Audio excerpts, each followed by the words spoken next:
warahmatullahi wabarakatuh. Perkenalkan, nama saya Soinatul Aziza, mahasiswa dari Universitas Al-Qolam non-reguler di semester 2.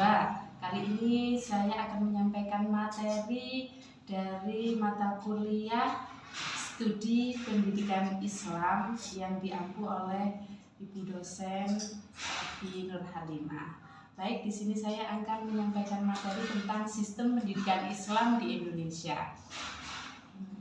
Pendidikan Islam di Indonesia merupakan bagian penting dari sejarah dan jati diri bangsa Indonesia. Sejak masuknya Islam ke Nusantara, pendidikan Islam berkembang melalui pesantren dan madrasah yang menjadi sarana membentuk karakter, moral, dan keimanan masyarakat. Namun, sistem ini masih menghadapi berbagai tantangan seperti ketimpangan kualitas antar kota dan desa, keterbatasan guru dan fasilitas, serta kurikulum yang belum sepenuhnya sesuai kebutuhan zaman. Sejarah pendidikan Islam bermula dari pesantren tradisional sejak abad ke-13 dan juga masa penjajahan Belanda membatasi peran pendidikan Islam. Setelah kemerdekaan, pemerintah mendirikan madrasah sebagai bentuk pendidikan formal. Karakteristik utama sistem pendidikan Islam di Indonesia yang pertama menggabungkan ilmu agama dan ilmu umum, fokus pada pembentukan akhlak dan karakter, dan juga lembaga yang variatif seperti pesantren, madrasah, hingga sekolah Islam modern. Peran besar kiai dan ulama sebagai pembimbing moral dan spiritual.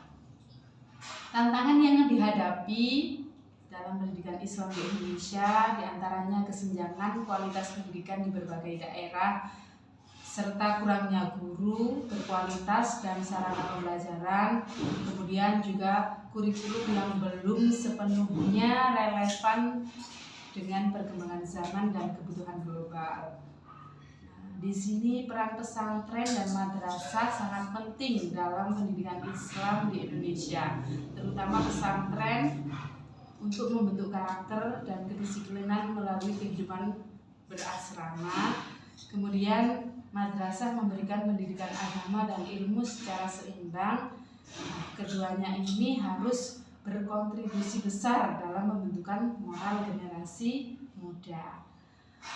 Upaya perbaikan dalam pendidikan Islam di Indonesia yaitu kita harus meningkatkan kualitas guru melalui pelatihan sertifikasi, kemudian perbaiki sarana dan prasarana termasuk akses internet dan teknologi, sesuaikan kurikulum dengan perkembangan zaman termasuk keterampilan abad 21, dan juga kita harus mendorong kolaborasi antara pesantren dan sekolah Islam modern. Kesimpulan dari pembahasan ini yaitu pendidikan Islam Indonesia telah berkembang dari sistem tradisional ke sistem formal yang terstruktur. Meski demikian, masih ada tantangan besar yang harus diatasi agar pendidikan Islam tetap relevan dan mampu mencetak generasi unggul baik dari sisi ilmu pengetahuan maupun moralitas. Saran untuk ke depan, kita harus meningkatkan kualitas guru dan kurikulum, kemudian pemerataan akses pendidikan khususnya di daerah yang terpencil, kemudian pemanfaatan teknologi dalam pembelajaran, dan yang terakhir kolaborasi antar lembaga pendidikan Islam. Sekian materi yang dapat saya sampaikan. Mohon maaf apabila ada kekurangan. Semoga bermanfaat dan menjadi inspirasi untuk terus meningkatkan mutu pendidikan Islam di Indonesia. Akhir kata, wassalamualaikum warahmatullahi wabarakatuh.